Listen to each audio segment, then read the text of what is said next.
والصلاۃ والسلام علی رسول اللہ دائس پر بیٹھے ہوئے مخالہ نگار حضرات اور خواتین و حضرات، ابھی جیسا ہمارے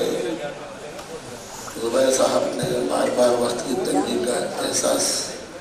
دلا رہے تھے اور جس پر ہمارے مخالہ نگار حضرات اس کا خلاصہ پیش کر رہے تھے، حضرات میرا تعلق اردو اکیڈمی کے ساتھ ساتھ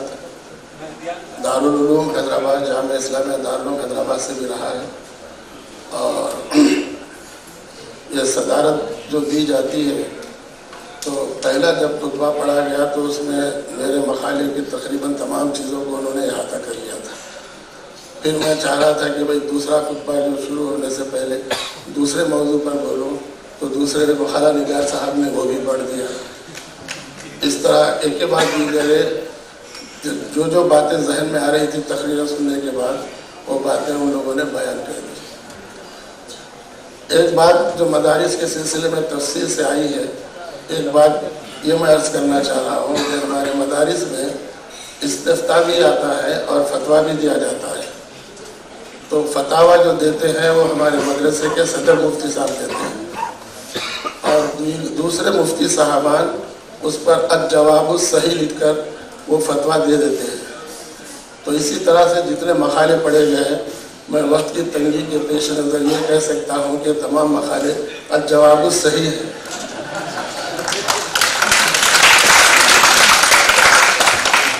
اب صدر کا کام یہ ہوتا ہے، جیسا ہمارے مدرسے میں اور ایک طریقہ ہے کہ جب استاد پڑھاتا ہے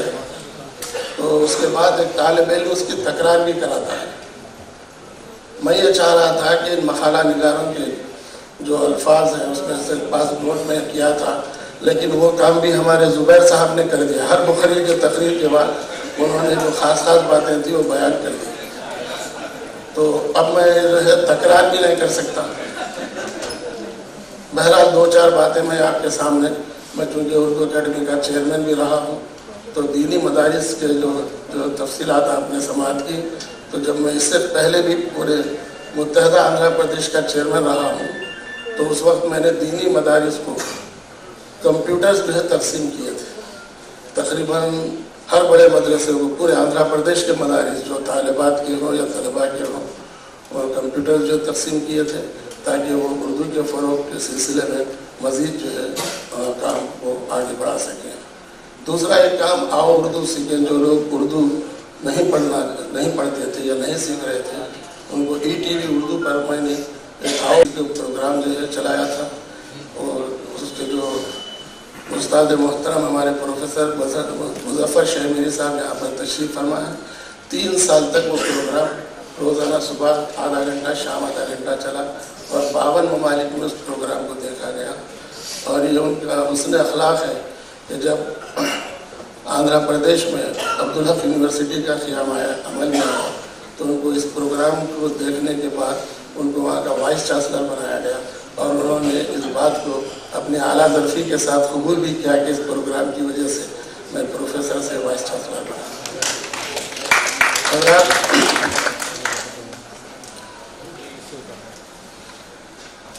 زبان عام فہم ہونا چاہیے۔ آخری مخالہ نگار نے جو کہا وہ جو ہے اسلوب میں جو ہے ہمارے جو مقرر حضرات ہیں بعض وقت اتنے مرصع اور جو ہے اتنے ادب زبان استعمال کرتے ہیں کہ سامنے جو سامعین ہیں ان کو بات سمجھ میں نہیں آتی۔ ہمارے مدرسے کے استاد کو ایک دیہات میں سیرت النبی کے جلسے میں بلایا گیا، اب وہ چونکہ عربی ادب کے بھی ماہر تھے اور دیگر علوم کے بھی ماہر تھے، اور اتفاق سے ان کو جو ہے ہمارے زبیر صاحب کی گود بھی نہیں ملی، ورنہ اور دیگر چیزوں میں بھی ماہر ہو جاتے ہیں۔ تو وہ جو ہے وہ سب جو ہے گرما کا زمانہ تھا، اور وہ دیہاتی لوگ بھی تھے، کسان وغیرہ، تو یہ تقریر میں انہوں نے جا کر کہا کہ یا ایھا المزارعون، کیا آپ کی مزرعہ میں تقاطر امطار ہوا کہ نہیں؟ تو چودھری صاحب جو صدارت کر رہے تھے انہوں نے کہا بھائیو، مول صاحب قرآن شریف پڑھ رہے، ٹوپی پہن لو، ٹوپی پہن لو۔ تو اسلوب کے معاملے میں بھی ہمارے جو اکابر لوگ اور اسلاف ہمارے کتابیں لکھے ہیں، اس پر بھی اس مقالوں میں ذکر آ گیا ہے۔ بس میں چونکہ اشعار کا ذکر اس میں نہیں آیا تو میں 2 اشعار جس میں اسلوب کو بھی استعمال کیا گیا ہے اور بہت ہی مختصر بحر میں، جس طرح جیسا کہ ابھی کہا گیا ہے کہ بھئی سمندر کو کوزے میں بھرنا، تو ہمارے عربی پڑھنے والے ایک صاحب جن کا نام مجھے یاد نہیں ہے، انہوں نے حضور اکرم صلی اللہ علیہ وسلم کی تعریف میں جو 2 شعر لکھے، وہ میں آپ کی بہت شکر کر کے اپنی بات کو ختم کرتا ہوں۔ اور اگر اسی طرح کی صدارت رکھنی ہے تو میں گزارش کرتا ہوں کہ پھر مجھے دوبارہ بھی صدر بنایا جا سکتا ہے تاکہ مقالہ لکھنے کی نوبت ہی نہ آئے۔ آپ حضرات بخوبی واقف ہیں کہ شعراء کرام حضور اکرم صلی اللہ علیہ وسلم کی زلف مبارک کو شب سے تشبیہ دیتے ہیں۔ ہمارے ایک شاعر نے اس کو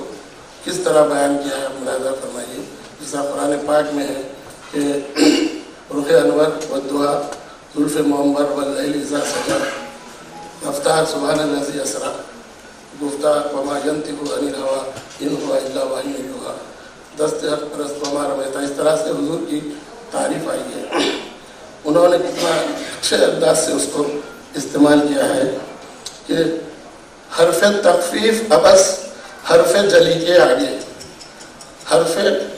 تخفیف ابس حرف جلی کے آگے، انہوں نے جو مفہوم ادا کیا ہے وہ ملاحظہ فرمائیے کہ حرف تخفیف ابس حرف جلی کے آگے، شب کی اوقات ہی کیا زلف نبی کے آگے، شب کی اوقات ہی کیا زلف نبی کے آگے۔ اور حضور اکرم صلی اللہ علیہ وسلم کو امی لقبی کہتے ہیں، تو انہوں نے دوسرے مصرے میں، دوسرے شعر میں انہوں نے کہا کہ اللہ اللہ، یہ فصاحت، یہ بلاغت، یہ کلام، اللہ اللہ، یہ فصاحت، یہ بلاغت، یہ کلام، علم شرمندہ ہے امی لقبی کے آگے، علم شرمندہ ہے امی لقبی کے آگے۔ میں آخر میں ہمارے ڈائریکٹر صاحب اور ان کے معاونین کا شکریہ ادا کرتا ہوں کہ انہوں نے مجھے بھی یہاں مدعو فرمایا، اور ان سے گزارش بھی میری یہ ہے کہ اگر ہمارے NCPUL کے اغراض و مقاصد میں آتا ہے تو وہ یہاں جو انہوں نے عنوان بھی رکھا اور بہت اہم عنوان رکھا، تو یہاں ہندوستان کے جو بڑے مدارس ہیں ان کو اگر کمپیوٹر NCPUL سے سپلائی کیے جا سکتے ہیں تو یہ بھی ایک بڑا کارنامہ ہوگا۔